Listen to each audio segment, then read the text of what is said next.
दोस्तों नमस्कार। भूगोल के इस अध्ययन में हम ब्रह्मांड के बारे में अध्ययन कर रहे थे और पिछले वीडियो में हमने ब्रह्मांड के बारे में कुछ अध्ययन किया और आज हम जानते हैं कि ब्रह्मांड की उत्पत्ति कैसे हुई। ब्रह्मांड की उत्पत्ति पर हम पहले भी एक वीडियो बना चुके हैं, लेकिन इस वीडियो में हम ब्रह्मांड की उत्पत्ति से संबंधित सिद्धांत का प्रयोग भी जानेंगे, यानी कि वह थ्योरी जो आज सर्वाधिक मान्य है, जिसे कि बिग बैंग थ्योरी यानी कि बिग बैंग सिद्धांत के नाम से जाना जाता है। और इस सिद्धांत का प्रयोग मनुष्य ने किस प्रकार किया, यानी कि किस प्रकार ये सिद्धांत हमें मिला और कब इसका हमने प्रयोग किया और प्रयोग करके हमने क्या बनाया, उसके बारे में चर्चा करेंगे। यानी मानव जाति जो है वो ब्रह्मांड के बारे में आज तक खोज कर ही रही है, तो उसकी खोज ये कहाँ तक पहुँची है, इस बारे में यहाँ पर हम कुछ ज्ञान प्राप्त करना चाहेंगे। तो दोस्तों, यदि वीडियो आपको अच्छा लगे तो आप हमारा वीडियो को लाइक करें और चैनल को अभी के अभी सब्सक्राइब कर लें। तो दोस्तों, हम देखते हैं कि जॉर्ज लेमेतेयर ये बेल्जियम के रहने वाले खगोल शास्त्री एवं पादरी थे। यानी कि एक खगोल शास्त्री जो बेल्जियम में रहता था, जिसका नाम जॉर्ज लेमेतेयर था। उन्होंने एक सिद्धांत दिया और ये सिद्धांत अभी हाल ही में यानी कि 1930 में दिया गया था। और 1930 में ये सिद्धांत दिया और इस सिद्धांत के अनुसार ये है कि एक सिंगुलैरिटी थी, यानी कि एक ऐसा चीज था जो कि सिंगल यानी कि सिंगुलैरिटी थी, एक केवल एक ही चीज थी और उस एक से ही ये पूरा संसार बना। और उस सिंगुलैरिटी को क्या कहते हैं कि आज से लगभग 13.8 अरब वर्ष पूर्व में एक अत्यधिक सघन यानी कि हाईली डेंस और एक अत्यंत उच्च तापमान यानी कि हाई टेम्परेचर एक पिंड था, यानी कि एक बिंदु थी। यानी कि आज से लगभग 13.8 यानी कि लगभग 14 अरब वर्ष पूर्व एक ऐसा पिंड था। और ये आंकड़ा आपको कहीं 14 और 15 अरब भी मिलेगा, तो इसमें कंफ्यूज होने की कोई ज़रूरत नहीं है कि ये 13.8 से लेकर और 15 अरब वर्ष तक मिल सकता है कि इतने वर्ष पूर्व जो था एक पॉइंट था, यानी कि एक केवल और केवल एक पॉइंट ही था। और इस पॉइंट को इन्होंने नाम दिया था सिंगुलैरिटी। और ये सिंगुलैरिटी यानी कि इस पॉइंट जो था ये बहुत ही डेंसिटी यानी कि बहुत ही सघन था और बहुत ही इसका घनत्व था और ये अत्यधिक उच्च ताप पे भी था, यानी कि इसका ताप भी अधिक था और घनत्व भी अधिक था। यानी कि दोनों बातें विपरीत हैं, यानी कि जिस वस्तु का ताप अधिक होता है तो उसका घनत्व थोड़ा कम हो जाता है, लेकिन यहाँ पर ये ऐसा पिंड था कि जिसका ताप भी अधिक था और घनत्व भी अधिक था, यानी कि दोनों चीजें अधिक थीं। और इस घनत्व और ताप की अधिकता की वजह से ही इसमें विस्फोट हो गया। और इसमें जब विस्फोट हुआ तो इस विस्फोट के कारण ही हमारा ये पूरा ब्रह्मांड जो है वो अस्तित्व में आया, यानी कि पूरा ब्रह्मांड बना। ये हमारी बिग बैंग थ्योरी यही कहती है कि जिस दिन यहाँ से विस्फोट हुआ और तभी से समय स्टार्ट हो गया और वो समय आज जो है 13.8 अरब वर्ष बताया जाता है कि आज तक 13.8 अरब वर्ष हो गए हैं कि जबकि इस बिंदु यानी कि इस सिंगुलैरिटी में विस्फोट हुआ था। और ये सिंगुलैरिटी किस चीज़ की बनी हुई थी, यानी कि इसमें कौन सा ऐसा मटेरियल था कि जिस मटेरियल से ये इतना बड़ा ब्रह्मांड की रचना हो गई, जिसकी जो है अभी तक हद भी मिलना मुश्किल है और ना ही हमारे वैज्ञानिकों ने इसकी हद को पाया है। और ये सैकड़ों करोड़ों लाइट ईयर्स में है, तो इस लाइट ईयर्स से इसकी जो है वो लंबाई और चौड़ाई के बारे में अंदाज़ा लगाया जाता है, लेकिन अभी तक इसके एक छोर और दूसरे छोर का जो अंदाज़ा लगाया गया है वो भी बहुत सटीक नहीं है। तो दोस्तों, इसे ये किस वस्तु का बना हुआ था, यानी कि इसके अंदर कौन सा आइटम था, कौन सी धातु थी, कौन सा मटेरियल था, और वो मटेरियल ऐसा कौन सा था कि जिसकी वजह से ये इतना बड़ा ब्रह्मांड बनकर तैयार भी हो गया और वो मटेरियल आज तक चल रहा है इस पूरे संसार में, यानी कि इस यूनिवर्स में वो मटेरियल आज भी चल रहा है। तो उस मटेरियल किस से बना हुआ था, इसका प्रयोग हमारे वैज्ञानिकों ने किया और वैज्ञानिकों ने ये पता करने की कोशिश की कि वो मटेरियल कौन सा है। तो वह प्रयोग कब किया गया, उस प्रयोग में European centre for nuclear research यानी कि ये शर नामक संस्था है, तो इस uranium centre for nuclear research ने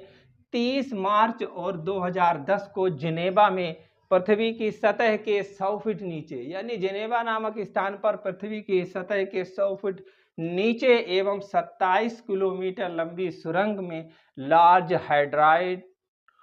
कोलाइडर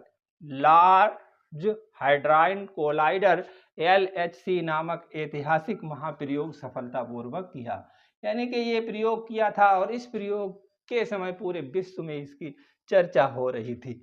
प्रयोग में 100 से अधिक वैज्ञानिक यानी कि 13.8 अरब वर्ष पूर्व हुई घटना को प्रयोगशाला में दोहराना चाहते थे। यानी कि जो कि 13.8 वर्ष पूर्व बिग बैंग की जो घटना हुई, उस घटना को प्रयोगशाला में दोहराने के लिए एक सुरंग बनाई गई, जिस सुरंग की लंबाई जो थी वो 27 किलोमीटर थी और ये पृथ्वी तल से जो है 100 फीट गहराई में थी। और इस सुरंग के अंदर इस घटना को दोहराया गया और इस घटना को दोहराने में जो मटेरियल इस्तेमाल किया था उसे प्रोटॉन कहते हैं। यानी कि प्रोटॉन की जो बीमों बनाई गई और उस प्रोटॉन की बीमों को लगभग प्रकाश की गति से टकराया गया। यानी कि प्रोटॉन की बीमें एक जो मशीन बनाई गई लार्ज हाइड्राइड कोलाइडर, उस कोलाइडर की मदद से उन्हें लगभग प्रकाश की जो चाल होती है 3 लाख किलोमीटर प्रति सेकेंड और उस 3 लाख किलोमीटर प्रति सेकेंड की रफ्तार से आपस में टकराया गया। तो ये केवल प्रोटॉन की थी, जबकि हमारे जो पृथ्वी पर मटेरियल पाया जाता है उसमें न्यूट्रॉन, प्रोटॉन और इलेक्ट्रॉन होता है। तो उन इलेक्ट्रॉन और न्यूट्रॉन को अलग करके केवल प्रोटॉन लिया और उस प्रोटॉन की जो है वो बीम बनाई और इन बीमों को आपस में प्रकाश की गति से टकराया गया और इस टकराहट से जो निर्माण हुआ उस निर्माण का हिग्स बोसन के कणों को निर्माण करने का जो प्रयास किया गया, तो उससे हिग्स बोसन यानी कि इसे ही डार्क मैटर या डार्क एनर्जी या गॉड पार्टिकल के नाम से जानते हैं। यानी कि गॉड पार्टिकल यानी कि वह पदार्थ, वह वस्तु जिससे भगवान ने या ईश्वर ने इसको बनाया था, इस पॉइंट को बनाया था जो कि विश्व में बिग बैंग होने से पूर्व में था। और उसका निर्माण जो था वो किस पदार्थ से हुआ, उस पदार्थ को ही हिग्स बोसन नाम दिया गया। ये हिग्स और बोसन दो वैज्ञानिक थे और उन वैज्ञानिकों के नाम पर इसका नाम रखा गया। और डार्क मैटर और डार्क एनर्जी और गॉड पार्टिकल ये नाम भी इसी के हैं। तो इस प्रयोग से सार ने 4 जुलाई 2012 को हिग्स बोसन के समान एक एटॉमिक पार्टिकल की खोज करने में सफलता हासिल की। यानी कि उसमें जो गॉड पार्टिकल तो नहीं मिला, हिग्स बोसन भी नहीं मिला, लेकिन हिग्स बोसन के समान ही एक एटॉमिक पार्टिकल मिल गया और उस पार्टिकल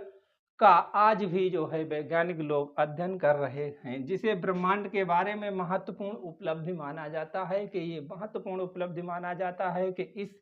अध्ययन से और इसके अध्ययन से हो सकता है कि भविष्य में और कुछ रहस्य जो है वो खुल जाएं इस ब्रह्मांड के निर्माण के बारे में।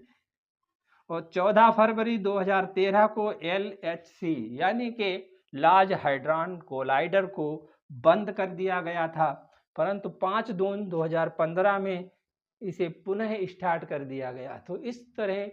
ये हमारा एक बहुत ही महान प्रयोग था और इस प्रयोग को हमारे वैज्ञानिकों ने किया, जिसमें के लगभग 1000 वैज्ञानिक थे और इसमें 200 भारत के भी वैज्ञानिक थे। तो दोस्तों ये एक बहुत ही महत्वपूर्ण घटना थी जो कि